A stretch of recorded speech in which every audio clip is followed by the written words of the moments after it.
Okay, Daddy's listening. Can you say So hi? this is my review on Halo Infinite. I And got it a couple weeks ago. It's a pretty good game. show Daddy how big you And are, Izzy. in this video, I'm not going to be going over the story Good. or a And can you summary of the sing? story. I'm just going to be giving my opinions and thoughts on the campaign and the gameplay. So let's get started.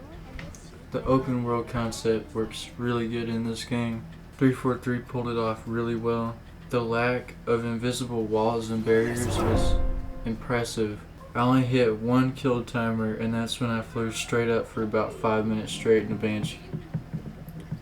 That is really impressive for new FPS games like this. The story is really good. I wish the story was longer. I played through the whole story in about 5 hours. I probably could beat it quicker than that. Welcome back, Chief. I just wish it was about twice as long, since we waited 6 years for this new Halo game, but it's a pretty good story. The cliffhanger ending reminded me of Halo 2's cliffhanger ending, which is another thing I really liked about it. Seems fine. And I like right at the end of the story where the Chief says we're going to finish this fight. So I'm really interested to see how they take it in the next Halo installations, and if they do any more Halo installations. Hyped for the next game if they make another one. The gameplay is really fluent and smooth. I really like the gameplay. All the vehicles feel nice. It's not like Halo 4's vehicles where it's like the grapple hook was a really nice addition to the gameplay and sandbox. And the new Sentinel weapons, the Disruptor. There's another Sentinel weapon. I really didn't like it, but it's pretty interesting to use. I think it's the Disruptor grenades. Those are pretty cool too. The HDR and visuals in this game, they're just stunning.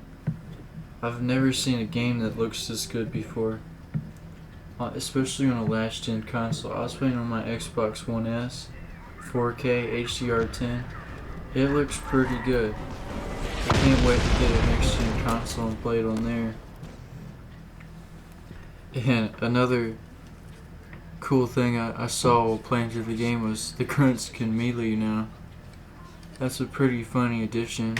It's a lot better than the last game in terms of gameplay, story, sandbox, and stuff like that.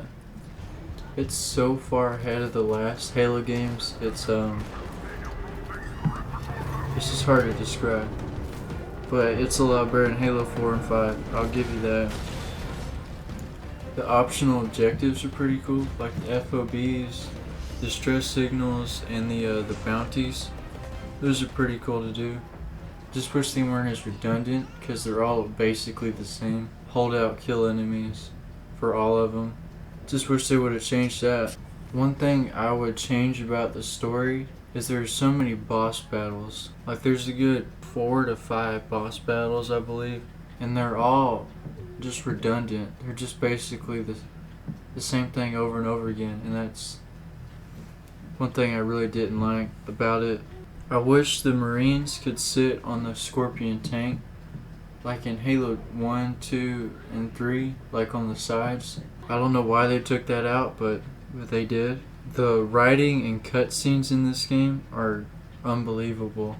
Compared to their last Halo installations, it's unbelievable. There's no comparison. It's just so much better. One thing I didn't like about Ishram, he really just reminded me of Gravemind in Halo 3. Really just a threatening voice.